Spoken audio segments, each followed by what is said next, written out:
Good morning India. दोस्तों नमस्कार।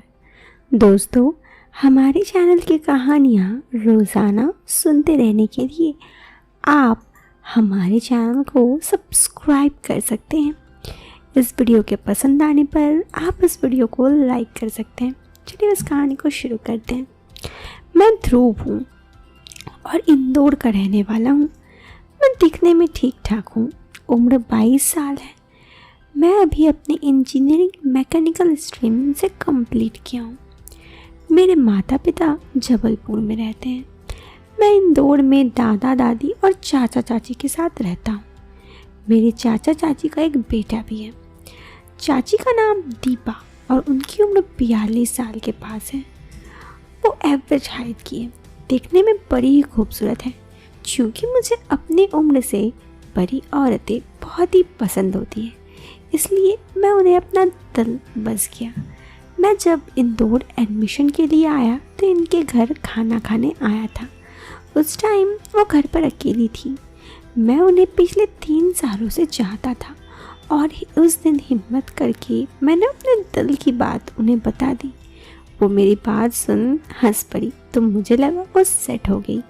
तो मैंने उसी पल आगे हिम्मत करके बढ़ाई, लेकिन वो बहुत गुस्सा आ गई और मुझे एक थप्पड़ मार दिया और चिल्लाने लगी, तू पागल हो गया है, मैं सबको बता दूंगी तूने क्या किया।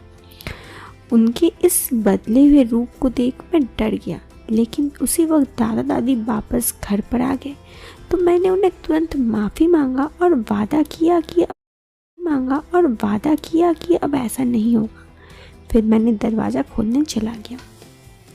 उसके बाद मैं उदास मन से जबलपुर चला गया। जब कॉलेज शुरू हुआ तब मैं इंदौर फिर से आ गया। उस दिन के बाद मैं बहुत डर गया और चुपचाप रहने लगा। मैं उनके सामने आने से कतराता, लेकिन मैं अभी भी उन्हें पाना चाहता था। उन्हें चुप चुप कर किचन में खाना बनाने वे और सब काम करते देखता। वो हमेशा साड़ी पहनती। उनकी नाम माला था। माला। वो हमेशा साड़ी पहनती थी। जब वो खाना बनाती थी मैं उन्हें हमेशा देखा करता। वो बहुत अच्छी दिखती थी। माला को भी शक था कि मैं उन्हें चुपचाप देखा करता हूँ, लेकिन मैं कभी पकड़ा नहीं गया। दोस्तों, 4 साल की इंजीनियरिंग में मैंने अपने माला के नाम पर कई बार हर रात सोचा।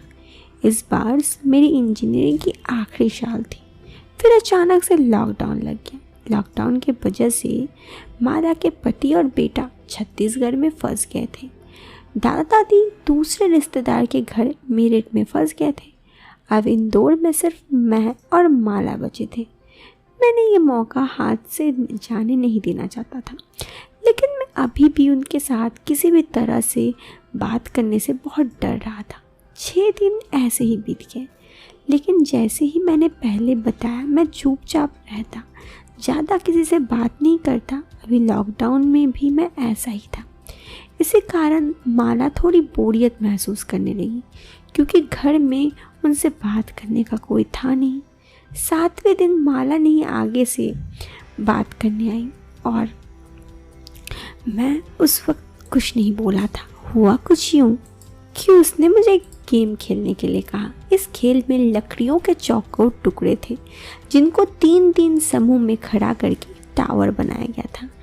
फिर एक एक करके खिलाड़ी टावर से एक टुकड़ा निकाल उसे वापस टावर के ऊपर रख देता। इस दौरान जिस खिलाड़ी से टावर गिर जाता वो हार जाता।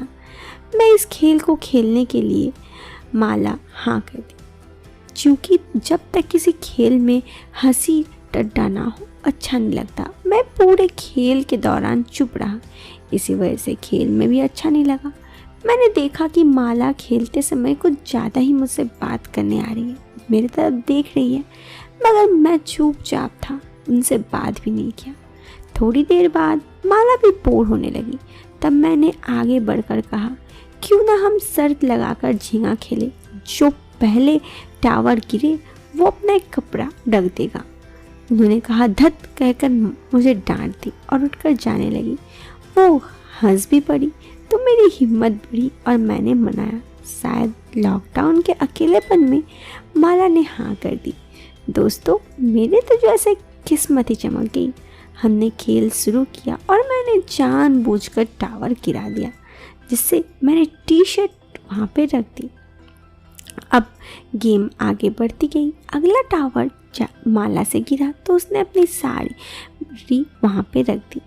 अगले 2 गेम भी मैं जीतता रहा और वो और भी कम कपड़ों में आ गई। वो मेरे को देखकर हड़बड़ाहट में मैं अगले 2 बार हार गया।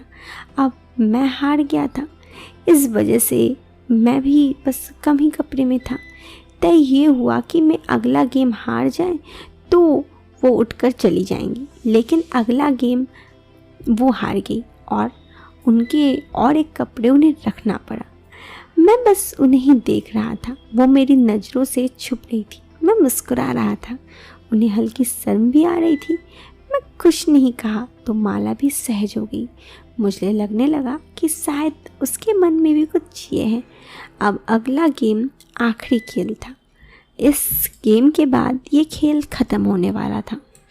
उस वक्त माला ने मुझे कहा कि आखिर तूने अपना मन कर ही लिया। मैंने कहा, माला, मेरे मन में तो आपने वाट लगा दिया था। मैं तो आपसे बात करने में डरने लगा। वो हंस दी और बोली, यदि तूने एकदम से उस दिन मेरे करीब ना आया होता तो शायद मैं तुझे उसी वक्त हाँ कर देती। उस वक्त मैं भी समझ ना सकी कि क्या करूँ, इसलिए मैंने हाथ उठा दिया। मैंने भी कहा, हाँ, मैंने गलती की थी। फिर दादा दादी आ गए। मुझे लगा कि रायता और ज़्यादा ना फैल जाए, इसलिए मैंने आपसे माफ़ी मांग ली। माला, हाँ, वो तेरे दादा दादी आ गए, वरना मैं कुछ देर तुझे समझाती और शायद तुझसे बात करने के लिए इतना डर ना लगता। मैंने कहा, तो क्या आप मुझे पसंद करती हैं? वो मेरे तरफ बोली, तुझे क्या दिक्कत है जो मैं तुझे पसंद ना करती? बस तेरा वो एकदम से कदम उठा देना मुझे ज़रा भी अच्छा नहीं लगा। मैंने कहा, फिर आपने मेरे इंदौर आने के बाद कोई सिग्नल क्यों नहीं दी दी? माला ने कहा, सिग्नल तो तुझे बराबर देती, लेकिन तेरी ही तो ज़्यादा ही डर बैठ गई थी। मैंने पूछा, आपने कब सिग्नल दी? वो बोली, तुम तो पागल हो। जब तुम छुप कर किचन में झाड़ू लगाते देखते तो मैं तुमसे कुछ ना करती। तुम्हें क्या लगता मैं तुम्हें नहीं देखती थी? मैंने सोचा, अच्छा, तो उन्हें सब पता था। वो हंसकर बोली, मैं तो तुझे पसंद ही करती थी और मैंने तुझे बहुत बार सिग्नल दी। फिर क्या था? उस वक्त हम दोनों एक दूसरे में खो गए। दोस्तों, आगे क्या हुआ इस लॉकडाउन में अकेलापन में, ये तो आप समझ ही सकते हैं। फिलहाल अब इस कहानी से दीजिए मुझे इजाज़त। मैं मिलती हूँ आपसे फिर एक नए वीडियो में एक नया इंटरेस्टिंग टॉपिक के साथ। तब तक के लिए बाय।